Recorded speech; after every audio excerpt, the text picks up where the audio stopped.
Alléluia. Peuple de Dieu, mes bien-aimés dans le Christ, que le Seigneur vous bénisse abondamment, abondamment, abondamment. Alléluia. Nous sommes dimanche, le 5 avril 2020. Et c'est avec un grand plaisir que je viens encore aujourd'hui pour partager avec vous le message que nous avions commencé depuis le dimanche passé. Si vous vous rappelez très bien, donc nous parlons sur les temps de la fin et nous avions commencé avec le sous-thème intitulé « Le personnage de l'Antéchrist ». Et là, on avait eu le temps de parler qui était l'Antéchrist. Alors aujourd'hui, par la grâce de Dieu, nous parlerons de où, quand et comment. Donc, ça serait quand même très intéressant aujourd'hui. Nous allons aller avec ça lentement. Nous allons lire les Écritures. Et je prie Dieu que vraiment le Seigneur nous bénisse abondamment aujourd'hui lorsque nous allons plonger dans la parole de Dieu. Mais tout d'abord, avant que nous puissions commencer, j'aimerais que nous puissions adorer notre Seigneur avec cette belle chanson qui est intitulée « Gloire à l'agneau ». Une chanson que j'aime beaucoup parce que dans cette chanson, nous adorons, nous élevons notre Seigneur, notre Dieu, notre Sauveur, qui est l'agneau de Dieu. Donc, adorons tous ensemble notre Seigneur avec cette chanson. Que Dieu vous bénisse abondamment.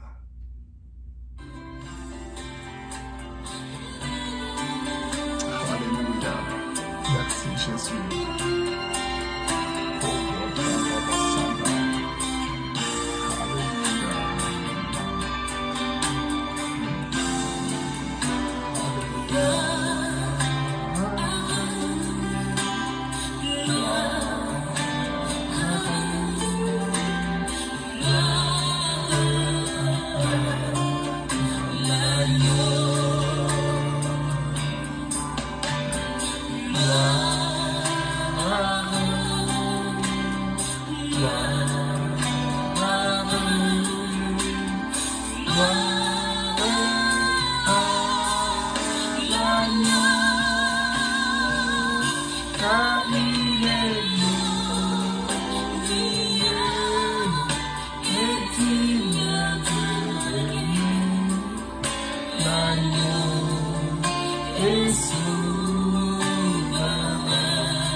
Alléluia, saluez Jésus. Élevons nos voix pour l'adorer. L'agneau est souverain. Alléluia.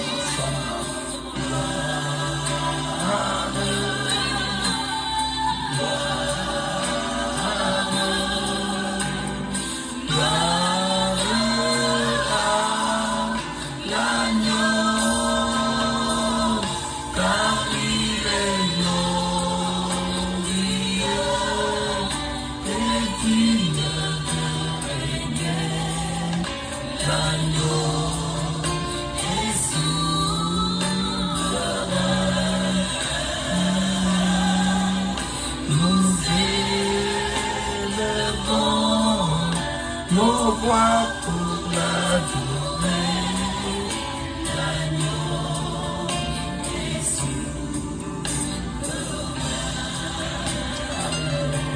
Alléluia, l'agneau est souverain.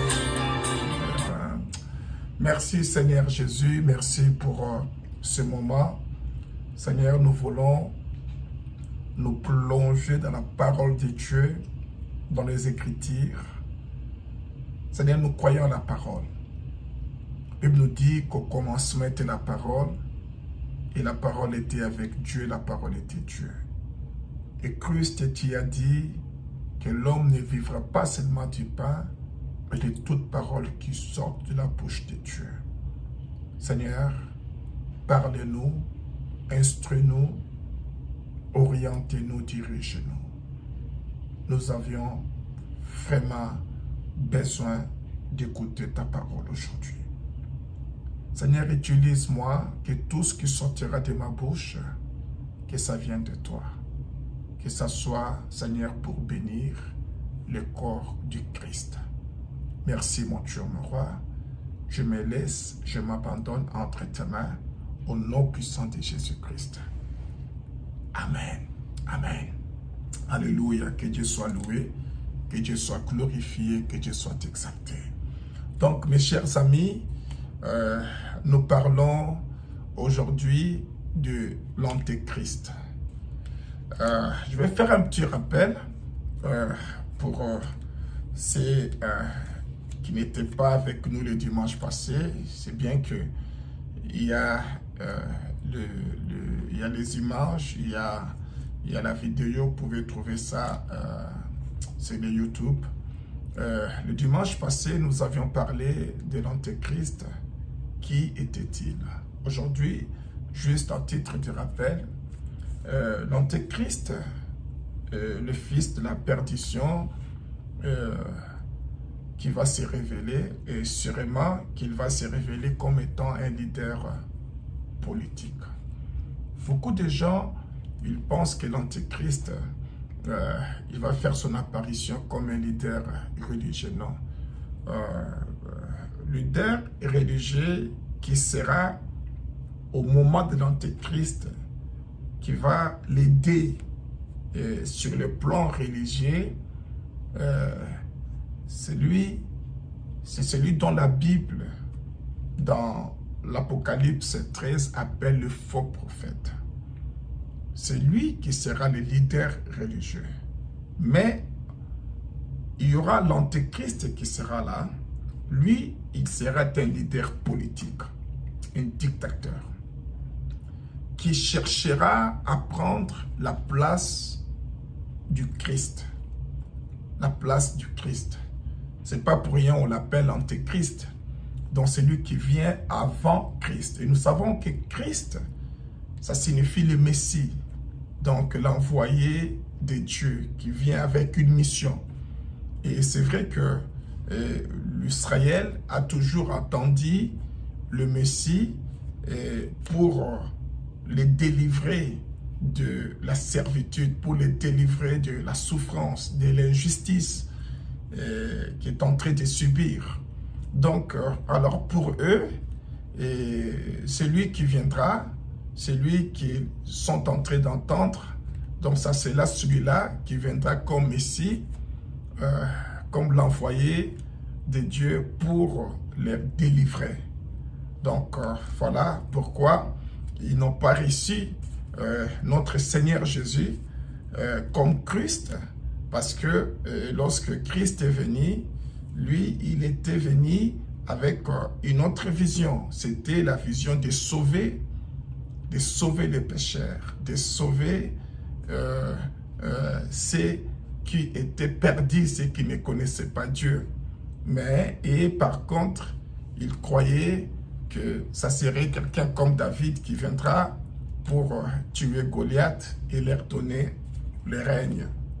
Mais cela n'était pas le cas, donc ils étaient très très déçus, ils n'ont pas reçu, Donc c'est lui qui viendra, le faux, il va leur faire voir que, vous voyez, donc c'est lui qui était venu, c'était pas lui, parce qu'il ne vous a pas donné ce que, il devait vous donner ce que vous voulez, mais moi je suis venu, moi je vais vous donner ce dont vous avez besoin. Et bien aimé, c'est la même chose lorsqu'on lit la Bible. Voyez cet esprit d'Antéchrist. J'avais dit que l'Antéchrist, c'est vraiment l'incarnation du diable, de Satan. en chair. De même aussi, lorsqu'on parle de Jésus, Christ, c'est Dieu qui s'est fait chair. Regardez dans Genèse chapitre, on va voir Genèse chapitre 3, chapitre 3, on va voir que cela, ça vient quand même de très loin. Genèse chapitre 3, on va commencer avec le premier verset. Nous sommes juste dans le rappel, c'est très important. Le serpent était le plus rusé de tous les animaux de champ que l'Éternel Dieu avait fait.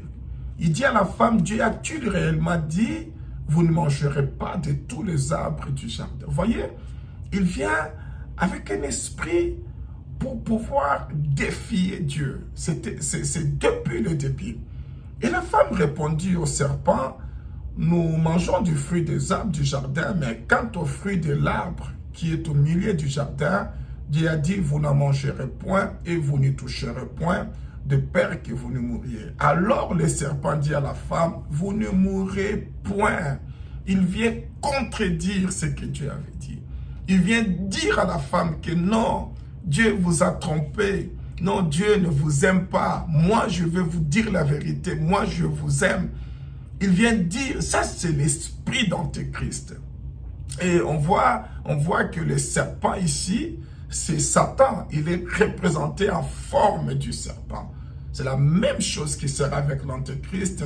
Satan qui sera représenté en forme d'une personne, d'un humain, de quelqu'un semblable à nous, à moi et toi, avec la chair, mais à l'intérieur de lui, de cette identité, ça serait vraiment Satan. C'est de même aussi, lorsqu'on voit ces serpents, ce n'est pas des serpents, mais c'est Satan en forme du serpent. Vous voyez, il est venu, il a trompé la femme. Il a trompé la femme. Et qu'est-ce qui s'est passé? Il dit, mais Dieu sait que le jour où vous en mangerez, vos yeux s'ouvriront et que vous serez comme des dieux, connaissant le bien et le mal. Est-ce que c'est ça ce qui fait qu'on soit comme Dieu? Pas du tout. Et la femme, vit que l'arbre était bon à manger et agréable à la vie et qui était précieux pour ouvrir l'intelligence, elle prit de son fruit et en mangea et elle en donna aussi à son mari qui était auprès d'elle, il en mangea. Mais bien aimé, c'est l'esprit de Dieu qui est en nous. C'est l'esprit de Dieu qui fait que nous soyons à la ressemblance, alléluia, de Dieu. Alléluia. Ce n'est pas le fait de manger le fruit qu'on devient comme Dieu. Regardez, on va lire dans Ésaïe, on va lire dans Ésaïe chapitre 14. Chapitre 14, je vais vous montrer l'esprit d'Antichrist. Cet esprit a commencé à agir depuis longtemps. Ésaïe chapitre 14, on va lire juste un ou deux versets. Ésaïe chapitre 14, on va lire le verset 13. Regarde ce qu'il dit. Regarde l'esprit d'Antéchrist. Il dit ceci. Tu disais à ton cœur, je monterai au ciel, je leverai mon trône au-dessus des étoiles des dieux, je m'assierai sur la montagne de l'assemblée, à l'extrémité du septentrion, je monterai sur le sommet des nids, je serai semblable, regardez, semblable au Très-Haut. Il a toujours voulu être comme Dieu. Il a toujours voulu occuper la place de Dieu. De même que l'Antéchrist, lorsqu'il fera son apparition, son but sera d'occuper la place de Dieu, la place de Jésus. Il fera de tout pour séduire et occuper cette place. C'est très important. Je vais encore vous montrer un verset. Vous allez voir ce que Jésus a parlé de lui. Jésus savait cela. Jésus dans Jean chapitre 5. Jean chapitre 5 verset 43. Jean 5, 43. Donc nous allons lire Jean chapitre 5 verset 43. Jésus il dit quoi? Il dit, je suis venu au nom de mon Père et vous ne me recevez pas. Il dit, je suis venu, moi je suis venu maintenant, vous ne m'avez pas reçu, vous ne m'avez pas accepté. Là, il parlait à l'Israël, il parlait aux Juifs, il parlait, de même aussi, il s'adressait à l'Église, la même chose. Il dit, je suis venu au nom du Père, vous ne m'avez pas reçu. Parce que peut-être je ne vous ai pas donné ce que vous avez toujours voulu. Mais regarde ce qu'il dit Jésus. Il dit, mais si un autre vient à son propre nom, vous les recevrez. Il parlait de l'Antéchrist. Pourquoi il sera reçu? Jésus a bien dit qu'il sera reçu. L'Israël le recevra. Car bien même après, il dira non. Parce qu'il va comprendre que ce n'est pas le Messie, ce n'est pas le vrai Messie. Mais ils vont le recevoir d'abord. Il y a des gens qui le recevront. Mais bien aimé, parce que ces gens n'ont pas voulu écouter le Seigneur. Donc c'est ça l'Antéchrist. C'est le faux Christ. C'est l'ennemi du Christ. C'est celui qui a toujours voulu être comme Christ, qui ne l'a jamais été, qui ne l'est pas et qui ne sera jamais. Alléluia. Alors aujourd'hui, par la grâce de Dieu, nous allons parler de d'où viendra l'Antéchrist. Je vais prendre quand même beaucoup de temps pour développer cette idée parce que c'est très important. Donc, on va commencer de d'où. Donc, d'où viendra l'Antéchrist? D'où viendra cette identité? Où est-ce qu'il fera son apparition? Allons avec moi dans Daniel chapitre 9. On va commencer avec le verset 23. On va lire du verset 23 jusqu'à 27. Mais bien aimé, c'est très important. Vous savez, beaucoup de gens disent l'Antéchrist viendra des États-Unis, viendra de la Russie, viendra de l'Asie, viendra de la Turquie, viendra d'Israël, viendra, vous savez, de la Chine, viendra d'Afrique. Même j'ai écouté quelqu'un qui disait que l'Antéchrist viendra d'Afrique. J'ai dit, waouh, vous savez, les gens parlent. Mais c'est très important de voir qu'est-ce que la Bible nous parle, qu'est-ce que la Bible nous montre. Est-ce que ce qu'ils disent, vraiment, il y a des rapports avec ce qu'ils disent et ce que nous dit la parole de Dieu. Alléluia. Et nous allons aller chercher la réponse à cette question dans la parole de Dieu, dans la Bible. Alors, Daniel chapitre 9, on commence avec le verset 23. On nous dit, lorsque tu as commencé à prier, ça c'est l'ange qui dit à Daniel, ça c'est Gabriel, que la parole est sortie et je viens pour te l'annoncer, car tu es un bien-aimé. Sois attentif à la parole et comprends la vision. C'est très important d'être attentif et de comprendre ce que Dieu nous parle. Il dit, 70 semaines ont été fixées sur ton peuple et sur ta ville sainte pour faire cesser les transgressions et mettre fin au péché, pour expier l'iniquité et amener la justice éternelle, pour sceller la vision et le prophète et pour oindre les saints des saints. Verset 25. Il dit, sache-les donc et comprends. Depuis le moment où la parole a annoncé que Jérusalem sera rebâtie jusqu'à loin, donc le Messie, au conducteur, il y a 7 semaines et 70 semaines. Le place et le fossé seront rétablis, mais en des temps fâchés. Maintenant, verset 26, c'est très important. Il dit, après les 70 semaines, un oint sera retranché. On parle du Messie, on parle du Christ. Vous savez, Daniel, on ne prendra pas du temps à calculer toutes ces années, toutes ces semaines, parce que si on fait les calculs maintenant, vous verrez que depuis le temps de Daniel, ces jours-là, et jusqu'au jour où Christ a été crucifié, c'est vraiment jour pour jour, avec la vision que Daniel avait eue. Et même voilà pourquoi il y a beaucoup de théologiens qui mettent ces livres en doute. Parce qu'ils disent que mais non, ce n'est pas normal quelle exactitude Daniel a donné vraiment des dates précises depuis la captivité et jusqu'au jour où notre Seigneur a été crucifié. Ici, il parle de oin. Il dit un oin sera retranché. On parle de la crucifixion de notre Seigneur Jésus-Christ sur la croix à Golgotha. Maintenant, il dit ceci, il dit, regarde, c'est important. Il dit, il n'aura pas de successeur. Il n'aura pas de successeur. Alléluia. Que Dieu soit loué. Maintenant, il dit, le peuple d'un chef qui viendra détruire la ville. Le peuple d'un chef. On parle, ce chef dont on nous parle ici dans le verset 26, c'est l'Antéchrist. Il faut bien le suivre. On dit le peuple d'un chef qui viendra détruire la ville et le sanctuaire, et sa fin arrivera comme par une inondation. Il est arrêté que les dévastations dureront jusqu'au terme de la guerre. Mes bien-aimés, écoutez-moi très bien. On sait très bien que dans les années 70, après notre ère, disons juste 70 ans après notre ère, si vous voulez, après Jésus-Christ. Qu'est-ce qui s'est passé?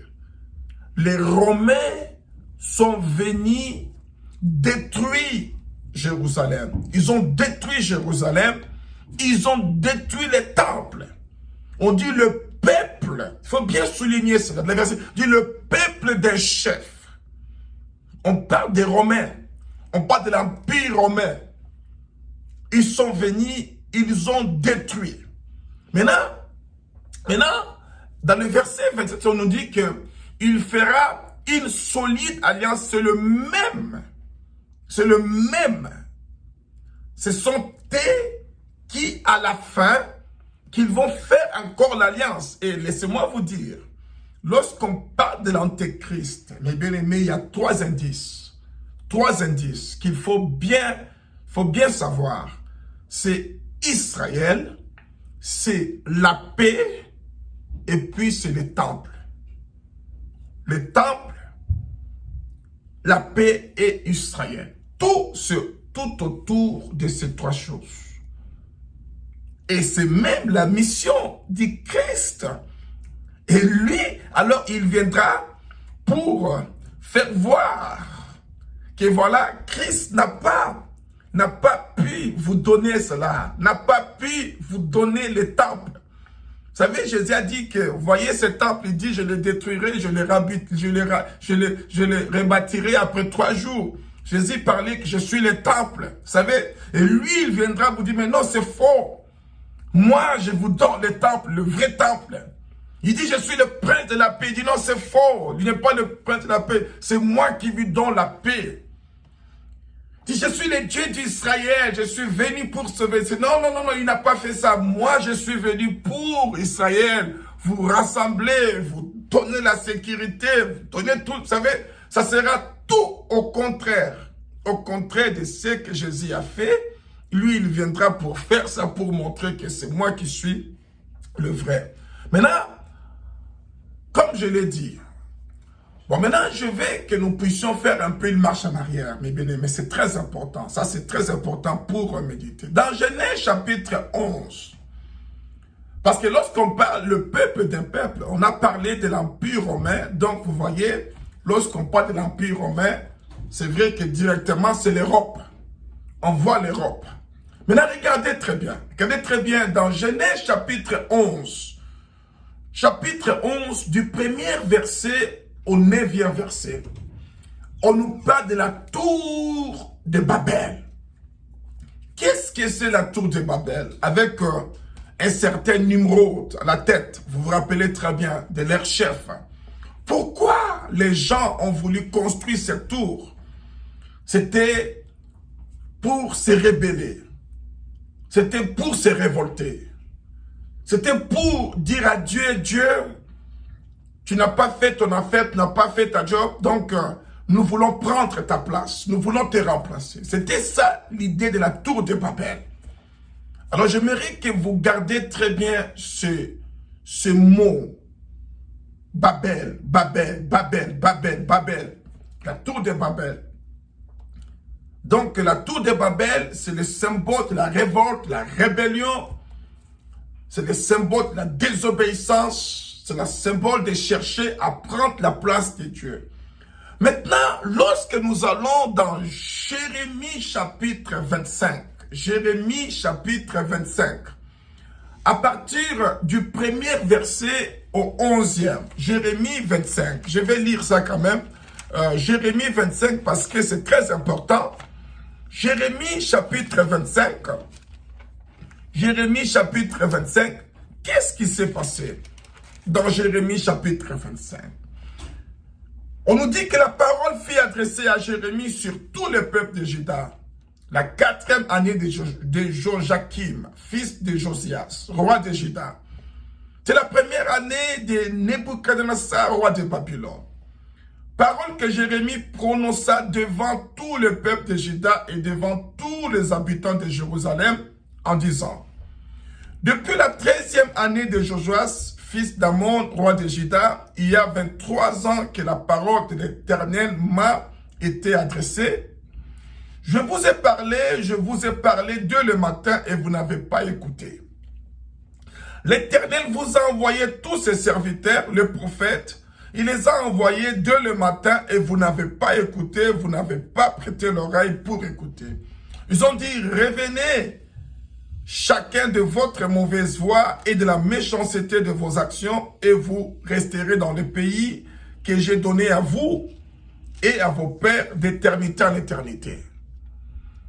N'allez pas après d'autres dieux, voyez, ne vous rébellez pas contre moi, n'allez pas après d'autres dieux pour les servir et pour vous prosterner devant eux. Ne m'irritez pas par l'ouvrage de vos mains et je ne vous ferai aucun mal. Mais, verset 7, vous ne m'avez pas écouté, dit l'Éternel, afin de m'irriter par l'ouvrage de vos mains pour votre malheur. C'est pourquoi, verset 8, la sentence, il dit: c'est pourquoi ainsi parle l'Éternel des armées, parce que vous n'avez point écouté mes paroles, j'enverrai chercher tout le peuple du septentrion, dit l'Éternel, et j'enverrai auprès de Nabuchodonosor, qui, roi de Babylone, il dit mon serviteur. Donc, c'est-à-dire, c'est quelqu'un que Dieu va utiliser à ce moment-là. Je le ferai venir contre ces pays et contre les habitants et contre toutes ces nations alentour afin de les dévouer par interdit et d'en faire un objet de désolation et de moquerie, de ruine éternelle. Maintenant, qu'est-ce que Dieu dit dans le verset? Il dit: je ferai cesser parmi eux les cris de réjouissance et les cris d'allégresse, les chants des fiancés et les chants de la fiancée, le bruit de la main et la lumière de la lampe. Il dit: tous ces pays deviendront une ruine, un désert, et ces nations seront asservies au roi de Babylone pendant 70 ans. Vous voyez? Donc, maintenant, on voit dans Jérémie 25, le Seigneur, il prend son peuple. Il les renvoie où? En captivité? Où? En Babylone. Donc, Babylone, qui symbolise la rébellion, la révolte, ici. Donc, le Seigneur, il dit: puisque vous n'avez pas voulu écouter, puisque vous n'avez pas voulu faire ce que je vous ai dit, donc je vous envoie où? À la source de la rébellion. Et vous vous rappelez très bien que cette histoire de Babylone, ça a commencé depuis le début. Le peuple qui se sont révoltés. Et quand lorsqu'on parle de l'empire babylonien, mes bien-aimés, laissez-moi vous dire, c'est l'empire qui s'est élevé pour prendre la place de Dieu. L'empire qui s'est élevé, qui se dit à la hauteur, vous vous rappelez la façon dont on appelait Nabuchodonosor, le roi des rois, hein? Le roi des rois, vous vous rappelez? Donc, le Seigneur, qu'est-ce qu'il fait? Il laisse que ces fameux Nabuchodonosor viennent prendre les enfants d'Israël à cause de leur rébellion pour aller vivre dans la terre de la rébellion, du révolte, là où on adorait d'autres dieux. Et vous vous rappelez, lorsqu'on parle de l'empire babylonien, on parle de Babel. Babel, Babylone, Babel, donc c'est Baal. Qui est Baal? C'est ennemi de Dieu, c'est Satan. Maintenant, je vais vous faire voir quelque chose de très important. On sait très bien que dans la vision de Daniel, lorsqu'il a vu, disons, si vous voulez, la vision de Nabucodonosor, que Dieu a confirmé, il a confirmé cette vision chez Daniel. Donc, Daniel a vu la même chose que le roi Nabucodonosor avait vu. Alors, on parle des 4 empires. On parle de l'empire babylonien, et puis on nous parle de l'empire Mède, Perse, donc l'iranien, si vous voulez, actuel. Et puis on nous parle de l'empire grec, pour finir avec l'empire romain.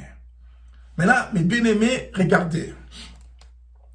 Tous ces empires, à part l'empire romain, tous, même s'ils régnaient, mais la base, disons, donc si vous voulez, la capitale, le fief, c'était toujours la Babylone. Donc, ils allaient à Babylone pour régner. Que ce soit le Mède et les Perses, que ce soit les Grecs, même si la Grèce dont on nous parle, c'est situé quelque part là en Europe avec Alexandre le Grand, mais la base, la capitale, le règne, tout cela, le pouvoir était toujours en Babylone. Le seul empire qui a changé l'histoire, qui, au lieu d'aller là-bas à Babylone, mais ils ont pris de Babylone et ils ont transféré cela dans leur territoire, c'est l'empire romain.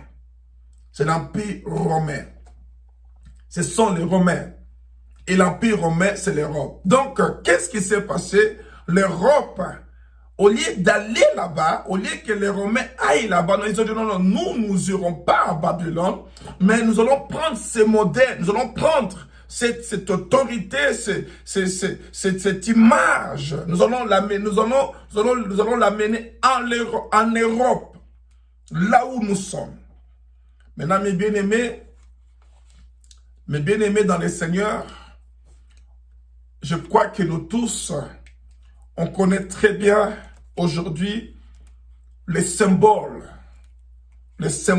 du pouvoir européen. Les symboles du pouvoir européen. Hein? Le Parlement européen. Si vous ne connaissez pas, laissez-moi vous dire que le Parlement européen a été construit sous l'inspiration de la tour de Babel. Le Parlement européen, cette forme-là, c'est qui représente le pouvoir, l'unité. Voyez, l'unité, nous, on est unis, nous, même langue, même autorité, même pouvoir.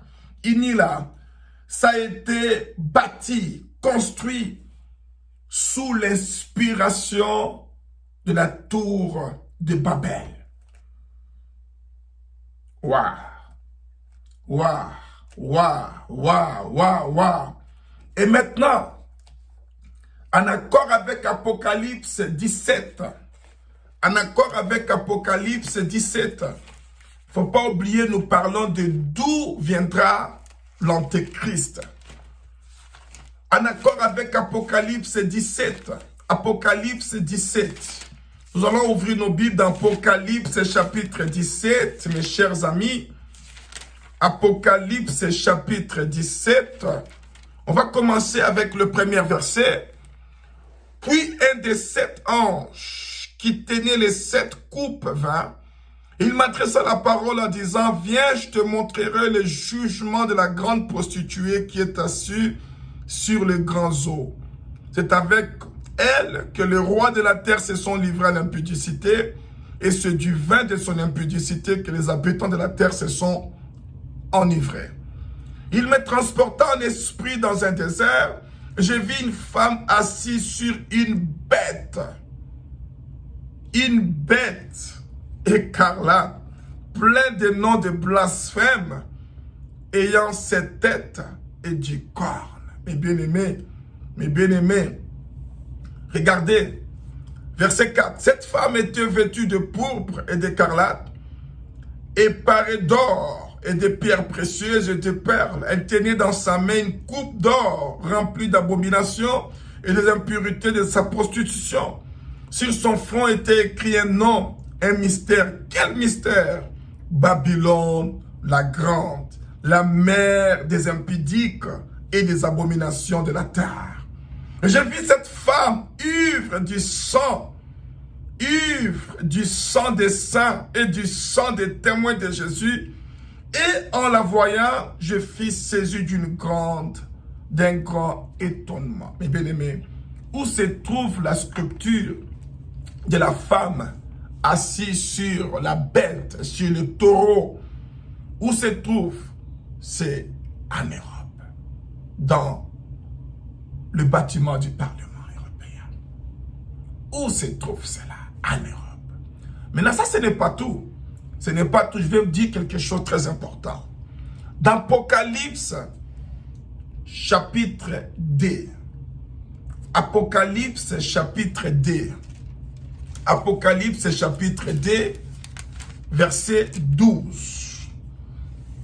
Troisième lettre à l'église de Pergame. Écrit à l'ange de l'église de Pergame. Voici ce que dit celui qui a le l'épée aiguë à 2 tranchants. Je sais où tu demeures, je sais que là est le trône de Satan. Tu retiens mon nom et tu n'as pas renié ma foi, même au jour d'Antipas, mon témoin fidèle qui a été mis à mort chez vous, là où Satan a quoi? Ça demeure. Ça demeure. Dit là où Satan a quoi? Ça demeure. Maintenant, mes bien-aimés, si vous ne savez pas, je vais vous dire quelque chose de très important. Ce temple du Satan qui se trouvait à Pergame, ce temple du Satan, Zeus, qui est le même que le dieu de Baal. Parce que lorsqu'on parle du trône de Satan, on fait allusion à l'autel qui se trouvait dans ce temple, là où on a porté des sacrifices humains. Maintenant, vers la fin du 19e siècle, mes bien-aimés, écoutez-moi très bien, cet autel qui a été découvert par quelques savants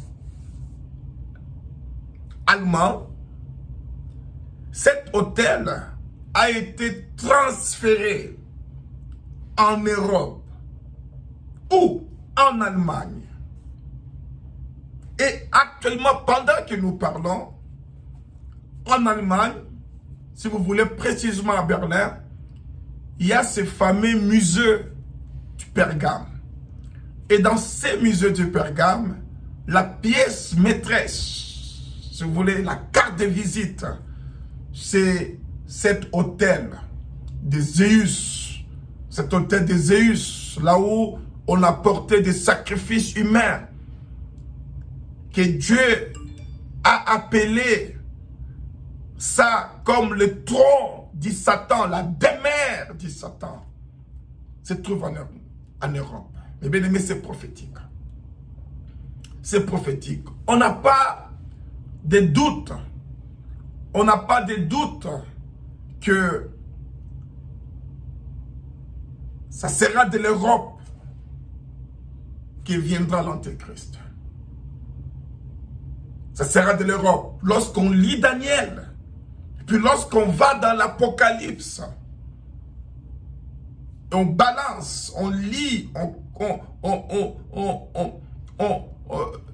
et par la grâce de Dieu, il n'y a pas de doute. Je ne parle pas de l'origine de l'Antéchrist, mais je parle du territoire, de l'emplacement géographique l'origine peut être différente, mais je parle de là où viendra l'Antéchrist. Vous savez, je suis d'origine congolaise. Il n'y a pas longtemps, j'étais invité en Côte d'Ivoire pour prêcher la parole de Dieu. Vous savez, lorsqu'on me présentait, vous savez comment est-ce qu'on m'a présenté? On dit, et voilà, aujourd'hui nous avons la grâce, l'honneur de recevoir un homme de Dieu au nom de Pasteur José Ntumba, qui vient d'où? Qui vient du Canada. Vous voyez? Donc, partout où je m'en vais, on me présente comme quelqu'un qui vient du Canada. Parce que c'est là où j'habite. J'habite au Canada. Mais ce n'est pas mon pays d'origine. De même aussi. Donc, l'Antéchrist, il viendra de l'Europe. Je suis sûr et certain. Mais on ne dit pas qu'il sera d'origine européenne. Lorsqu'on parle de la racine. Mais Daniel nous dit, Daniel 9 nous dit clairement, Daniel 9, mes bien-aimés, clairement, si tu lis verset 26, il dit que le peuple des chefs qui viendra détruire la ville et les sanctuaires, et sa fin arrivera comme par une inondation. Qui sont ceux-là qui sont venus détruire Jérusalem? Qui sont ceux-là qui sont venus détruire le temple? Ce sont des Romains. Et ce sont eux qui vont construire. Ce sont eux qui construiront ce qu'ils ont détruit. Et par là, ils vont confirmer l'alliance. Et voilà pourquoi j'aimerais, Circé, vous parler de quand. Quand fera-t-il son apparition officielle? Mais jusque-là, ça serait encore codé. Ça serait encore codé. Mais je veux que nos yeux soient ouverts. Parce que lorsqu'on lit l'apôtre Paul dans des Thessaloniciens, mes chers amis, c'est très important. On ne peut pas parler de l'Antéchrist si on ne parle pas de Daniel, des Thessaloniciens et aussi d'Apocalypse. Et en lisant des Thessaloniciens, chapitre 2, si vous voulez, à partir du verset 3, chapitre 2, à partir du verset 3, l'apôtre Paul dit que personne ne vous séduise d'aucune manière, car il faut que l'apostasie soit arrivée auparavant et qu'on ait vu paraître qui? L'homme du péché. Qui? Le fils de la perdition. C'est l'Antéchrist. L'adversaire qui s'élève au-dessus de tout ce qu'on appelle Dieu ou de ce qu'on adore jusqu'à s'asseoir où? Dans le temple de Dieu. C'est proclamant lui-même Dieu, le temple qui sera rebâti. Il dit qu'on ne vous trompe pas, il faut d'abord qu'on voie apparaître. Donc, quand est-ce qu'il fera son apparition? L'Antéchrist fera son apparition officielle parce que il n'y a pas de doute qu'il est déjà là. Peut-être il est quelque part, il exerce. Mais il est ce qu'il est encore pour le moment. Ce n'est pas encore le mandat. Mais quand est-ce que son mandat, quand je parle de l'apparition, je parle du mandat. Quand est-ce qu'il va commencer son mandat? Quand est-ce que son temps sera arrivé, mes chers amis? Quand est-ce que le temps arrivera? De même aussi, le Seigneur était toujours là. Il était là. À Nazareth, il était là. En Jérusalem, mais personne ne le connaissait, à part ceux qui avaient les yeux ouverts. Comme Jean-Baptiste, comme Siméon. Mais regardez, le jour où Jésus a fait son premier miracle, vous savez, c'était comme si c'était le commencement. Si vous voulez, même le jour où il a eu le baptême, lorsque le Saint-Esprit est descendu sur lui, alléluia, tout avait changé. À partir de ce moment-là, le ciel était mobilisé. C'était le moment Le Saint-Esprit est descendu pour dire, c'est lui, le choix de Dieu, c'est lui le Messie de Dieu, c'est lui le Christ. Il est allé gêner et en descendant, c'est tout Israël qu'on parlait de lui. Vous savez, les gens disaient, mais c'est pas lui, est-ce que n'est-ce pas?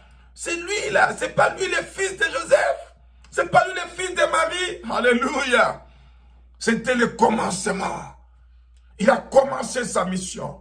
De même aussi, l'Antéchrist est là, il est déjà là, il n'y a pas de doute.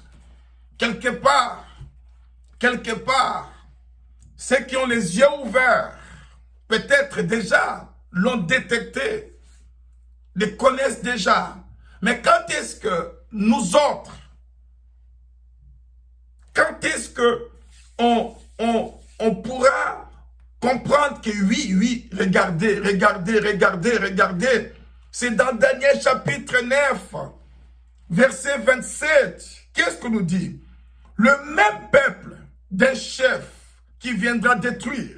Dans le verset 27, on nous dit, il fera une solide alliance avec plusieurs. L'alliance, il viendra confirmer l'alliance. Il viendra rétablir. Le même qui ont détruit, le même. Ce sont eux-mêmes qui viendront faire quoi? Ils viendront confirmer l'alliance d'Israël. Donc, confirmer qu'Israël est une nation, que Jérusalem, c'est la capitale d'Israël. Ils viendront confirmer l'alliance, que le temple sera construit, qu'il y aura la paix en Israël, il n'y aura plus la guerre. Maintenant, si vous ne savez pas, je vais vous informer quelque chose. Depuis 2002, il y a une organisation qui a été créée au nom de Quartet. Dans cette organisation, il y a 4 représentants. Le premier, c'est l'ONU. Le deuxième, c'est l'Union européenne. Mais ce n'est pas tout. Il y a aussi la Russie et, évidemment, les États-Unis d'Amérique.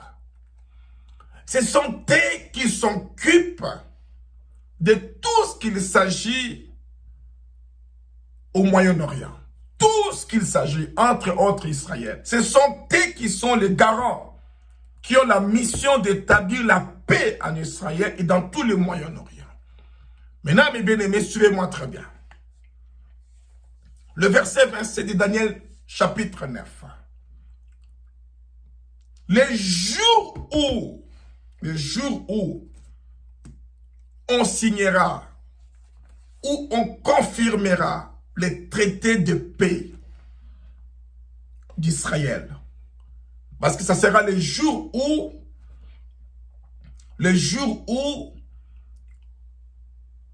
on viendra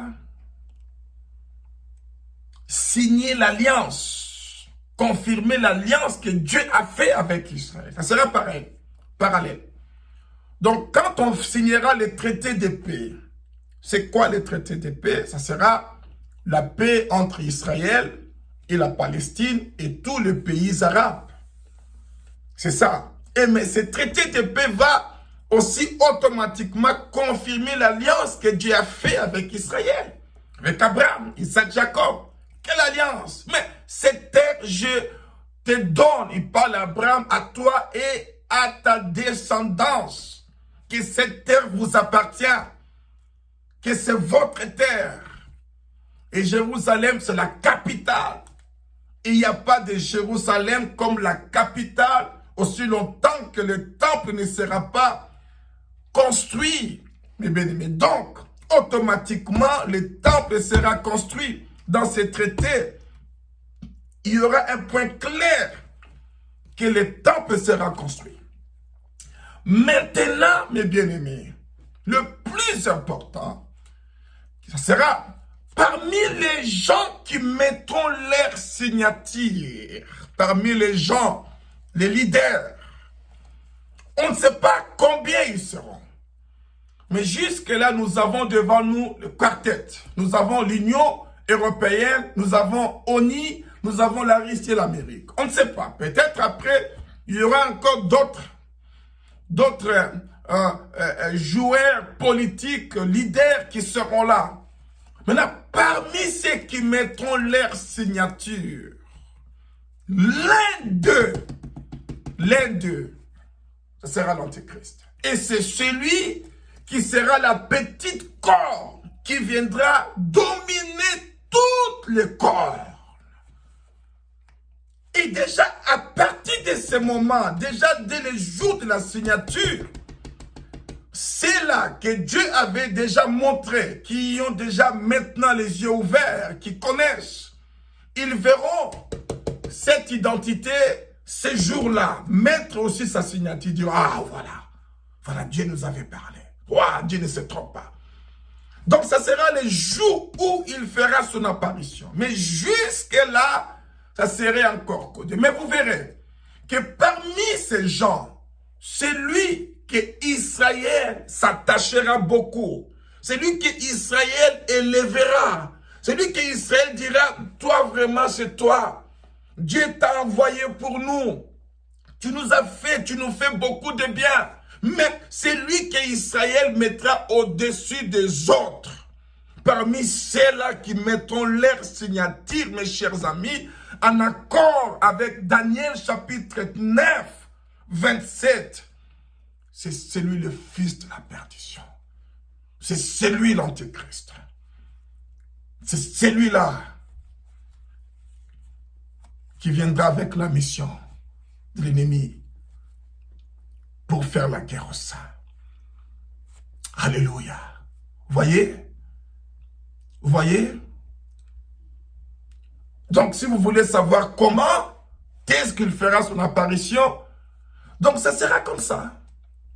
Donc, vous voyez, quand et comment, quand ces jours-là, mais comment? Parce que parmi ces acteurs, c'est lui qui va dominer. C'est lui qui sera, c'est lui qu'on prêtera les doigts. C'est lui qui sera le plus charismatique. Il sera comme les leaders. Mes bien-aimés, soyons très attentifs. Soyons très vigilants.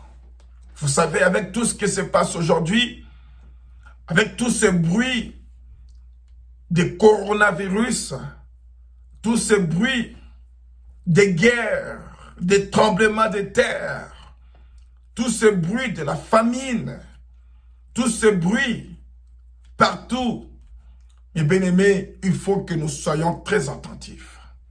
L'église, ce n'est plus le moment de dormir.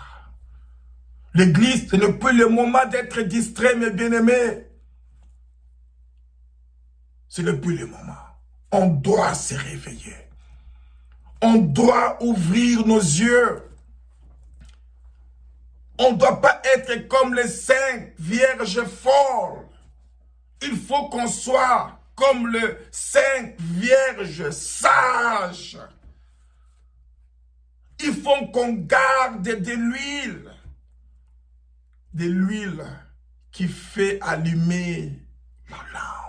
Qui fait allumer l'esprit de Dieu qui est en nous. Et bien aimé, c'est quoi si ce n'est la parole de Dieu, la sanctification, la crainte de Dieu, l'amour de Dieu, la soif de Dieu, mes bien-aimés. C'est ça, cette huile qu'il ne faut pas perdre.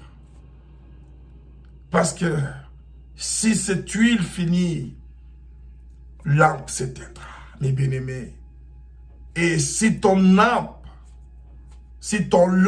va s'éteindre, tu ne seras pas parmi les vierges qui entreront dans les noces de l'époux. Soyons vigilants, peuple de Dieu. Soyons vigilants, l'ambassade de Jésus. Soyons vigilants, mes bien-aimés, le corps du Christ. Alléluia. Ne soyons pas comme les 5 vierges folles. Ne soyons pas comme les 5 vierges folles. D'une main, tu tiens ta lampe. qui est allumé, mais il faut veiller à ce que aussi que tu aies de l'huile avec toi. La provision. Qu'est-ce qui est notre provision aujourd'hui? C'est la crainte de Dieu, c'est la sanctification, c'est l'amour de Dieu. Alléluia. C'est la volonté là de voir Christ aujourd'hui. Ce n'est pas la peur. Et bien aimé, on n'a pas peur de ces fameux corona. On n'a pas peur de ces virus. Non, pas du tout. On n'a pas peur de mourir. Non. L'apôtre Paul disait que pour moi, la mort, c'est un gain. Les saints ne doivent pas avoir peur de mourir. Les saints ne doivent pas être dans la panique parce qu'il est jamais. Non. Non, mes bien-aimés. Il déclare que les saints se sanctifient encore. C'est ça, c'est que la Bible nous dit. Que les saints se sanctifient. Sanctifions-nous, peuple de Dieu. Alléluia. En même temps, prêchons l'évangile. Prêchons aux autres la parole de Dieu. Prêchons l'évangile à ceux qui ne connaissent pas. À ceux qui sont encore en train de dormir. Allons les réveiller par le moyen d'évangile. Dis-toi, mon frère, ma soeur, réveille-toi. Vous savez, c'est ça ce qui fait l'évangile. Et c'est ce que Dieu attend de nous, les bien-aimés. Par la grâce de Dieu, le dimanche prochain, je parlerai sur la tribulation et l'enlèvement. La tribulation et l'enlèvement. Le dimanche prochain, on parlera de la tribulation et l'enlèvement. Aujourd'hui, on finit avec le personnage de l'Antéchrist. Nous avions parlé de qui, d'où, de quand et de comment. En parlant de la tribulation et de l'enlèvement, nous parlerons de pourquoi. Alléluia. Pourquoi? Que Dieu vous bénisse abondamment. Que la paix de Dieu, la grâce de Dieu, la faveur de Dieu soit avec vous dans vos maisons, dans vos activités, dans tout et surtout. Alléluia. Mes bien-aimés, sachez une chose, avec Christ, nous sommes de plus que vainqueurs. Alléluia. Que Dieu soit loué, que Dieu soit glorifié, que Dieu soit exalté. Sois béni mon frère, sois béni ma soeur. Alléluia, nous servons un Dieu vivant, un Dieu merveilleux. Alléluia, merci Jésus. Merci l'agneau de Dieu, l'agneau immolé. Alléluia, sois guéri mon frère, ma soeur. Au nom puissant de Jésus-Christ. Alléluia.